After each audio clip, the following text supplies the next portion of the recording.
Rape के ज़्यादातर cases जो हैं वो घर के अंदर होते हैं। बाहर से सिक्योरिटी की उम्मीद हम कैसे कर सकते हैं? एज ए माशरा हम देखते हैं छोटे बच्चे बच्चियाँ महफूज नहीं हैं। शर्मनाक किस्म की जो है वो सिचुएशन है। केस जब होता है तो वो रिपोर्ट ही नहीं होता। टैबू या स्टिग्मा का अटैच होता है, कलंक का टीका लग जाता है ना। और लड़कियों के केस में ज़्यादातर वो उन्हीं को स्नब करते हैं। अस्सलाम वालेकुम नाज़रीन, मैं हूं आपकी मेज़बान फ़ाइका राना और आप देख रहे हैं नई बार डिजिटल। नाज़रीन, रवा साल के तकरीबन 6.5 माह के दौरान में बच्चियों से ज़्यादती के 161 केसेस रिपोर्ट हो चुके हैं।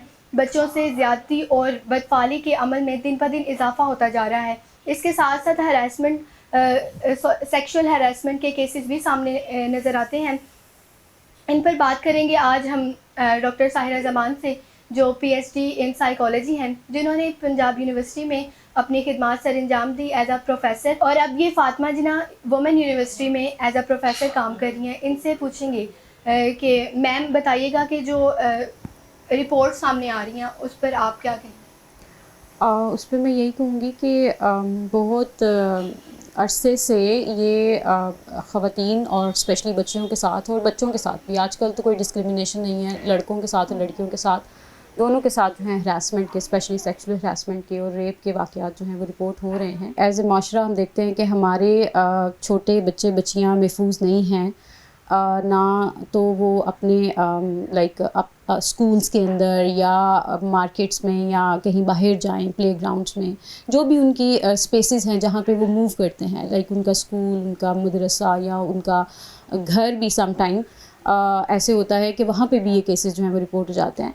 तो मैं यही कहूँगी कि ये एक मुश्किल और एक शर्मनाक किस्म की जो है वो सिचुएशन है और इस पे सोचना चाहिए और इसके सद्देबाब के लिए इक़दामात जो हैं उनकी तरफ देखना चाहिए और उनकी तरफ बढ़ना चाहिए।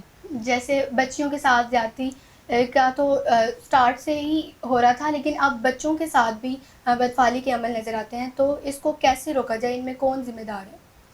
देखें, ज़िम्मेदारी का तयन जो है वो हम एक शख्स या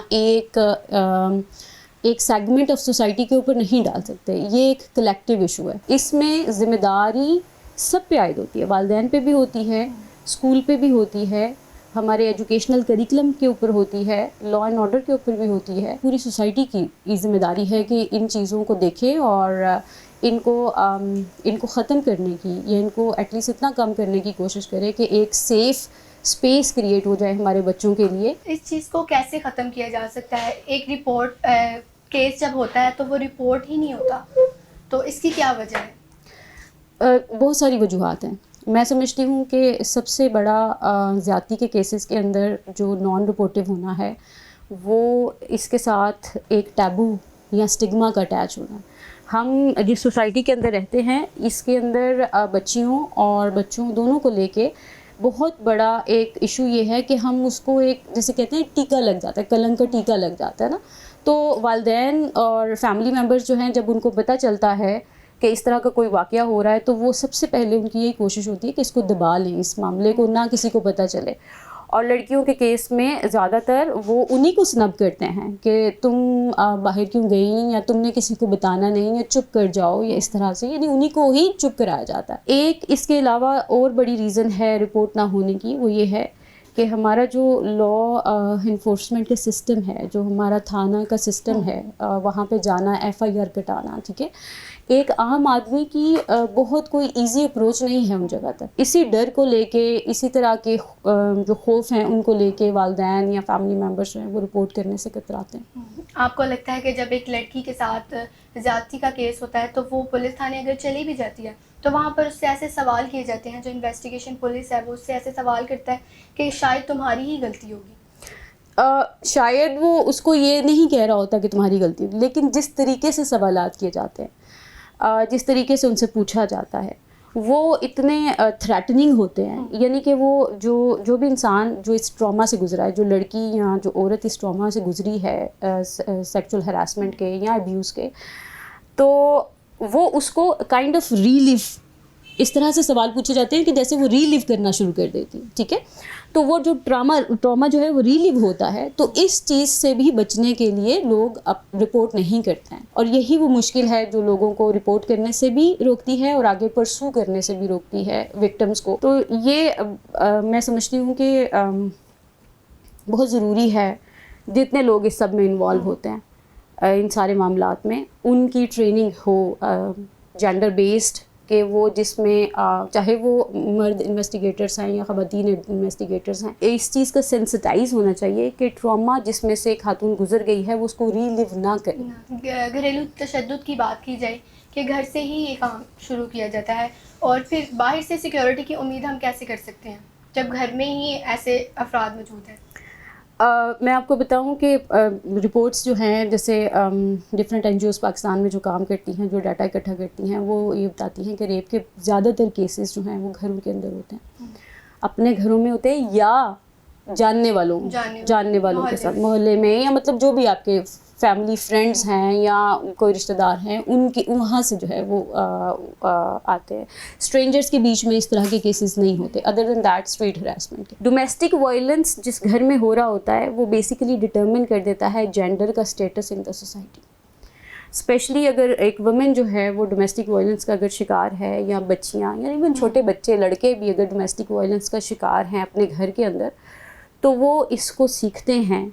वो बच्चे बड़े होके, जो साइकिल ऑफ वायलेंस है इसी तरह चलता है, वो बच्चे बड़े होके वही रूप धार लेते हैं।